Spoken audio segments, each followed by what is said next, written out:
Hola, ¿qué tal? Gracias por estar en este podcast Psicología en Tiempo de Redes. Mi nombre es Elizabeth Alfaro.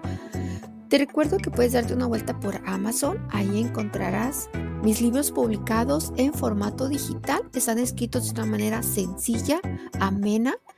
Sé que los vas a disfrutar y sobre todo que son rápidos de leer.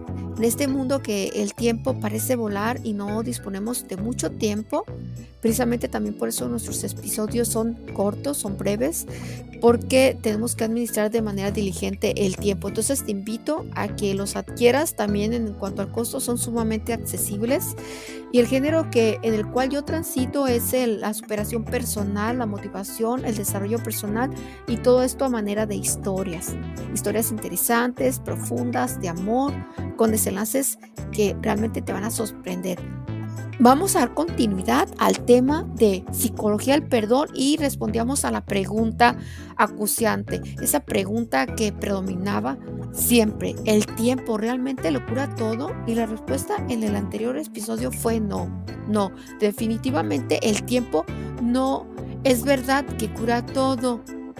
El tiempo lo único que hace es alimentar y engrosar el rencor, el resentimiento y la amargura. Lo único que nos hace es que vayamos distorsionando día a día los hechos, que vayamos distorsionando la realidad de lo que fue, y de esta manera vamos pensando inclusive hasta que nosotros fuimos culpables de tal o cual situación, que nos dañó profundamente, tanto que aún continuamos presos y esclavizados de esos sucesos, y todavía recordamos el momento, cómo fue, en dónde, el color, qué día era, qué teníamos puestos, porque somos rehenes de esas emociones.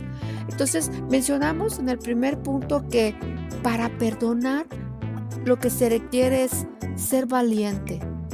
Y esa valentía se puede sacar del coraje, de esa misma ira, de esa misma impotencia y frustración. De ahí vamos a sacar el coraje para terminar y decidir que basta.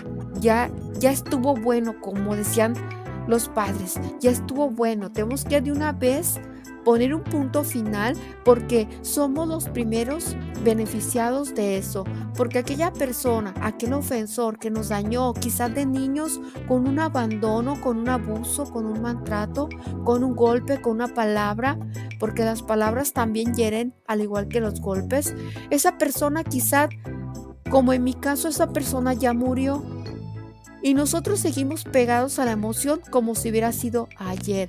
Esto estoy hablando de nada que yo no haya vivido, y como te comentaba, también continúo en ese proceso, porque perdonar es un proceso. Te tienes que someter a ese proceso por el bien tuyo principalmente y el de los demás, ya que no podemos establecer relaciones afectivas sanas con las personas si no hemos sanado.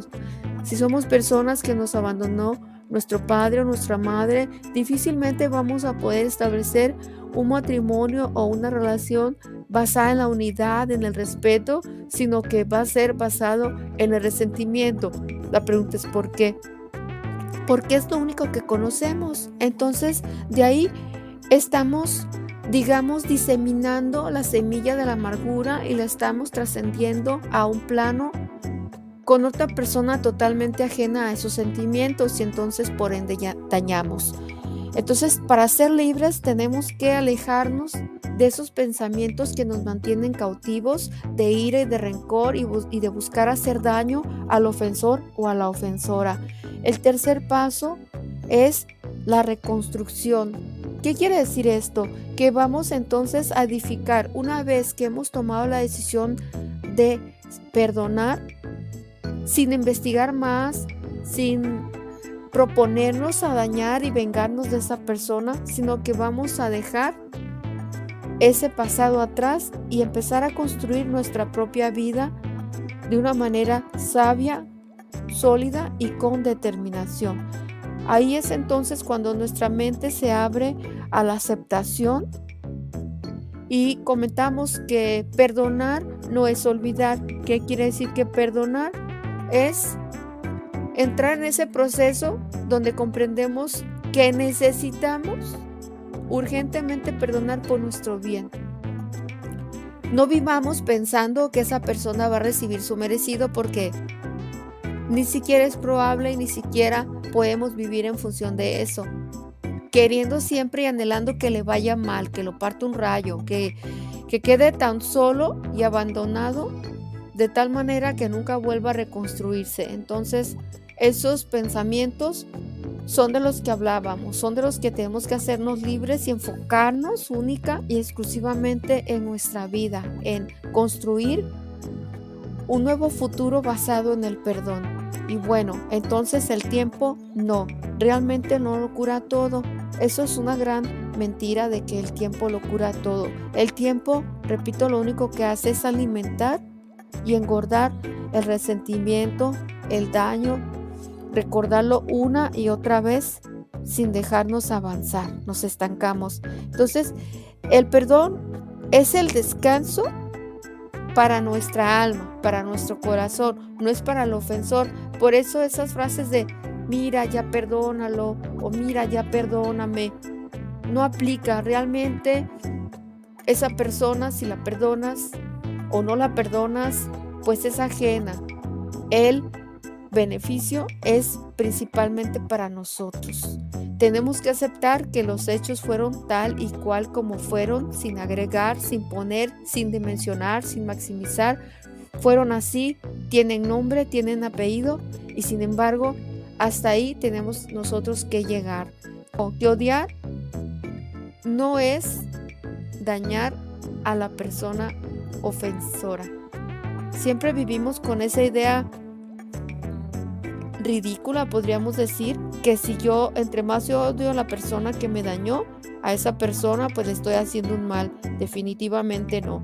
Tenemos que ver el perdón como un beneficio personal.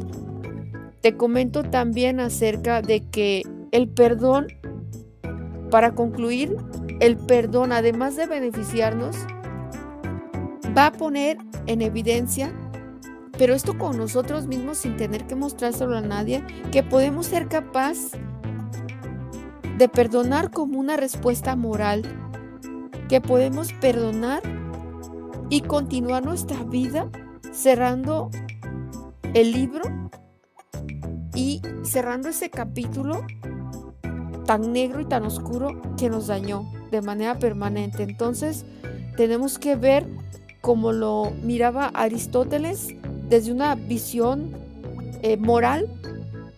Quiere decir que tenemos que entonces entender que perdonar me hace una mejor persona. ¿Y para qué quiero ser una mejor persona? Bueno, como comentaba, para poder construir a partir de ahí otra relación, a partir de ahí continuar, llevar una vida más ligera, sin tantas cargas emocionales. Entonces, eso es lo malo de no perdonar, que luego nos vuelve peor que el agresor. Gracias por haberte quedado hasta este minuto. Gracias por acompañarme en este tema tan interesante. En lo personal a mí me ha servido mucho, me gusta. Y pues la pregunta aquí final es, ¿a quién no le gusta sentir que es una buena persona? Creo que a todos esto es parte de ser humano. Me despido y bueno, hasta aquí. Gracias. Hasta pronto.